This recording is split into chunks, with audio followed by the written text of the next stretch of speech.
Vengo yo y le digo, señorita, ¿y qué es esto? Me dijo, este es el procedimiento que se hizo acá. Y este es el valor. 20 millones y cifras. Desde hace días están llegando a distintas casas, correos o por teléfono. ¿El COVID está pasando la cuenta? Y pensando, ¿de dónde va a inventar esa cantidad de plata? Porque uno, sobre todo en este tiempo, que estamos sin trabajo, ¿de dónde sacáis esa plata? ¿Cómo funciona el CAEC, la ley de urgencia? ¿A cuánto llegará tu deuda? ¿Cuáles son los hospitales, las clínicas que te corresponden por tu plan? ¿Lo sabes? Es un sistema difícil y complejo de entender porque finalmente nos pasa que naturalmente como ser humano que no nos preocupamos hasta cuando tenemos el problema. Se les viene encima después de la desgracia de salir del bicho.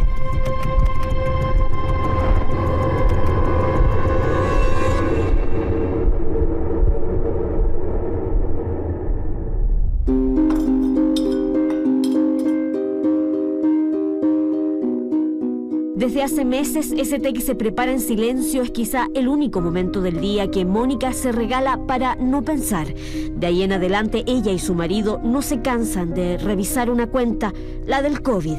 Esto partió como a mediados de marzo. Ya yo trabajo en el aeropuerto y empecé a sentir mis dolencias, mucho dolor de garganta.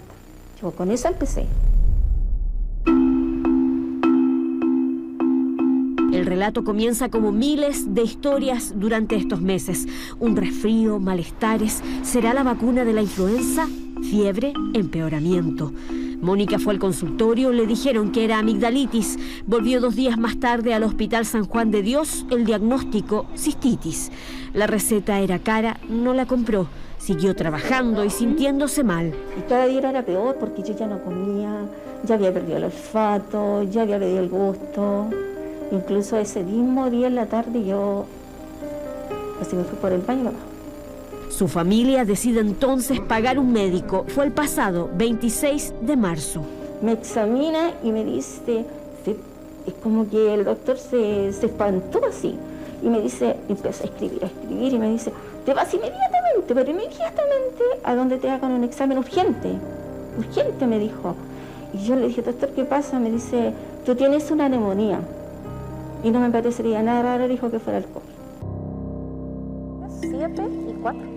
Su hijo recordó que en la clínica estaban haciendo el examen y que costaba 25.000 pesos.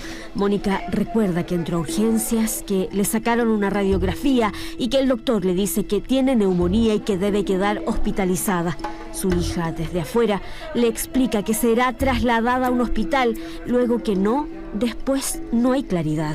En el sistema quedó como que optó a modalidad de libre elección. Ella nunca supo. Y el último día que yo me acuerdo, lúcida, me llevaron de urgencia a intubarme. 8 días estuvo intubada, en la clínica en total 24.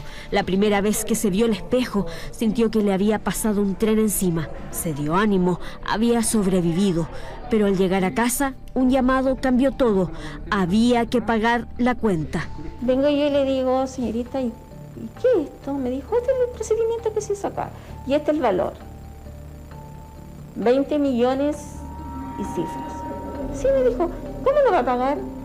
Mónica está en el tramo C de FONASA. ¿Debiera haber ido a un hospital público? Sí, eso habría sido lo correcto, pero ¿qué pasa si no ingresaste por ley de urgencias, si solo fuiste a tomarte el examen del COVID y quedaste hospitalizado?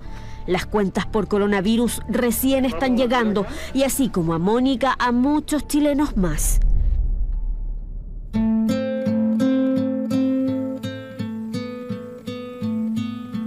El 4 de julio, el día del funeral de Waldo, el padre de Tita, llovió fuerte sobre Santiago. Eran 10 personas en total. Por Zoom, otros familiares, entre ellos su mujer, también contagiada de COVID. Ese día Tita y sus 4 hermanos pagaron 1 millón de pesos por incinerarlo. A esa altura no imaginaban que debían 15 más en la clínica. Su padre tenía 89 años y el 24 de junio, tras días de gripe, comenzó la fiebre, luego la inconsciencia. llamaron a la ambulancia. Claro, en el momento tú no piensas en plata, no piensas en qué va a pasar después. Tú vas con la esperanza de que se va a mejorar o que lo van a estabilizar. Nunca pensáis en las platas, pues. Ahí está el error. Su hermano es médico de la clínica donde fue internado. Por eso, cuando el COVID ya casi era un hecho, nadie pensó en otro lugar para llevarlo, pese a que ese recinto no era parte de su plan. Ingresó, quedó aislado. Tita activó la cobertura adicional para enfermedades catastróficas con la ISAPRE de su padre, Cruz Blanca. No había convenio. El tercer día me llaman de la ISAPRE para decirme que esta posibilidad de traslado a una clínica o hospital que tuviera convenio con ellos, y el médico tratante dice que está en situación de riesgo vital y que por esta razón no puede ser trasladado a ningún otro lugar. 7 días más tarde su padre falleció y con ello comenzaron a llegar las cuentas. 11.866.000 pesos en la clínica y casi 4 más a pagar a la ISAPRE. La cobertura de la aseguradora apenas había llegado a 400.000 pesos. ¿De qué estamos hablando? ¿En qué situación de riesgo estamos?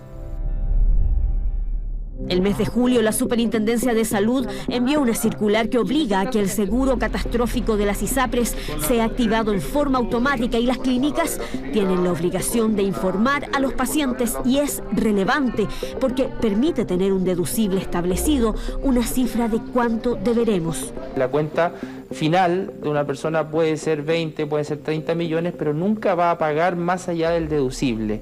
El deducible va de 60 UF a un máximo de 126 UF, dependiendo de los ingresos de la persona, ¿ya? Es decir, como de 1.700.000 pesos a un máximo de 3.600.000 pesos. ¿Qué pasó entonces con la cuenta del padre de Tita?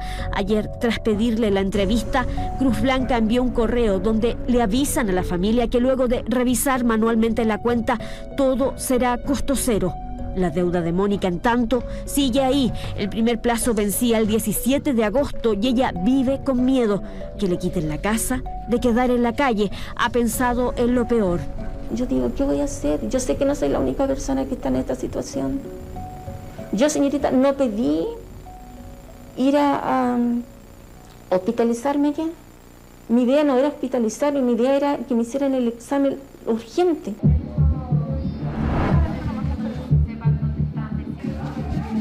A causa de la pandemia, FONASA mejoró sus coberturas, logrando que un 65% de sus usuarios, aquellos en tramos A y B, quedaran exentos de cobros en caso de ser atendidos de emergencia por coronavirus. Pero Mónica no pertenece a esos grupos y ante una emergencia de COVID-19 deberá pagar entre un 10 y un 20% de sus atenciones de salud. Eso si se hubiera atendido en un hospital de la red. Por eso debe esa suma, 20 millones de pesos que la persiguen día y noche. Honestamente lo encuentro injusto. Es una enfermedad que nadie se respira y es una enfermedad que estamos puestos todos. No solo le pasará a ella, los cobros comenzarán a llegar durante estas semanas y muchos los abrirán con miedo. Por eso y porque la pandemia sigue, es nuestra tarea saber a qué nos enfrentamos, pero también de las ISAPRES, de los seguros, de FONASA, de hacer más claro todo. No solo allá afuera un virus peligroso, también una cuenta que va a llegar y habrá que pagarla.